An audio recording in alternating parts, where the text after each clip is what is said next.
আসসালামু আলাইকুম প্রিয় দর্শক, আপনাদের সামনে আরেকটি গুরুত্বপূর্ণ নিউজ নিয়ে হাজির হলাম।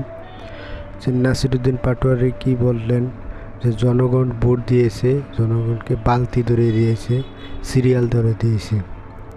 তো আমরা ভোট দিয়েছি এসবের কারণে নাসিরুদ্দিন পাটোয়ারি বললেন। তো ভিডিওটা দেখেন, দেখলেই বুঝতে পারবেন।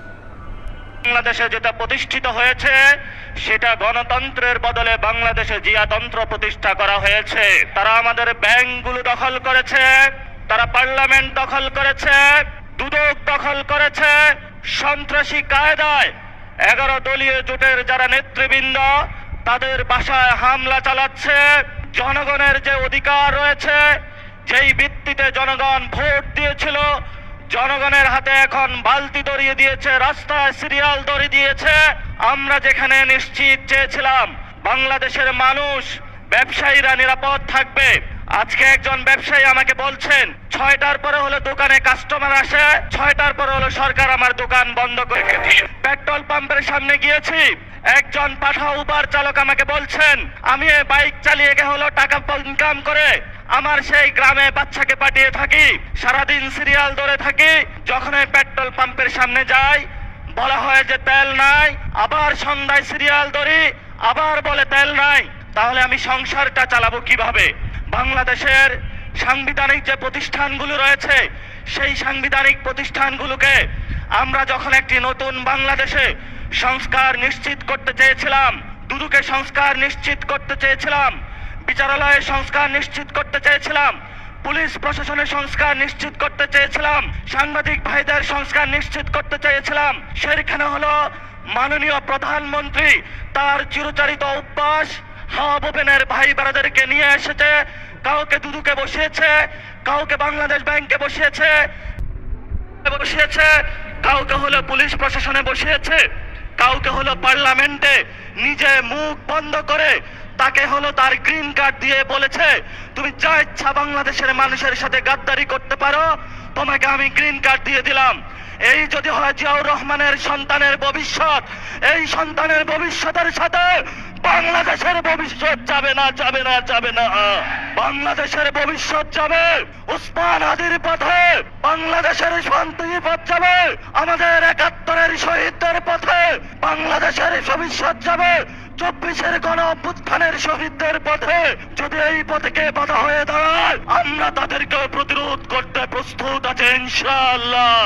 আমরা সেই দিন শাহবাগে দাঁড়িয়েছিলাম, সরকারকে আলটিমেট দিয়েছিলাম আমরা কালকে কাউরন বাজার যাচ্ছি, এর পরের দিন ফার্মগেট যাচ্ছি, এর পরের দিন গণভবন যাচ্ছি। সরকার কর্ণপাত করে নাই। আজকে আমরা পল্টন মোড়ে দাঁড়িয়েছি। আপনাদের জানাশোনা থাকার কথা, ইলেকশনের পরে আমাদের 11 দলীয় জোটের প্রথম প্রোগ্রাম বাইতুল মোকাররমে হয়েছিল। আজকে আমরা আরেকটু এগিয়ে সেখানে প্রোগ্রাম করেছি। ইনশাআল্লাহ আমাদের এই মিছিল যদি সরকার সঠিক পথে না আসে, জনগণের গণভোটের রায় বাস্তবায়ন না করে, সংস্কার প্রক্রিয়া বাস্তবায়ন না করে, জনগণের অধিকার নিশ্চিত না করে, দ্রব্যমূল্যের দাম না কমায়, জ্বালানি সংকটের নিরসন না করে এবং বিচারালয় থেকে শুরু করে সকল যে জায়গায় সরকার গুন্ডা সন্ত্রাসী হাওয়া ভবনের লোক বসিয়েছে, গণতান্ত্রিক প্রক্রিয়ায় সরকারের সেই প্রতিষ্ঠানগুলোকে জনকাছের কাছে যদি ন্যস্ত না করা হয়, আমাদের এই মিছিল পরবর্তীতে কাকরাইল যাবে। এক এক করে সরকার যে পরিকল্পনা করছে বাংকার বানানোর জন্য, আমরা সেই বাংকারে গিয়ে উপস্থিত হয়ে বলবো বাংলাদেশ স্বাধীন। সেই স্বাধীনতার আওয়াজ দিয়ে আমাদের এই মিছিল চলবে, আজাদির সংগ্রাম চলবে। আপনারা দেখেছেন পার্লামেন্টে আমরা যেমন ডিসিপ্লিন, রাজপথেও ডিসিপ্লিন। সরকারের প্রশাসনের ভাইদেরকে বলবো আমরা এখানে ডিসিপ্লিন কায়দায় আছি, ভবিষ্যতেও থাকবো। অতীতে যেই ধরনের জনহয়রানিমূলক প্রোগ্রামগুলোতে কোনো কর্মসূচি আপনারা বাস্তবায়ন করেছেন, সেইভাবে যদি কোনো কিছু করা হয় আপনাদের সাথেও আমাদের প্রতিহত হবে ইনশাআল্লাহ। আসছে ফাগুনে, বসন্ততে, আগামীর দিনগুলোতে দ্বিগুণ তিনগুণ চতুর্গুণ হয়ে ইনশাআল্লাহ আমরা মাঠে ফিরবো। ইনকিলাব জিন্দাবাদ, আজাদি।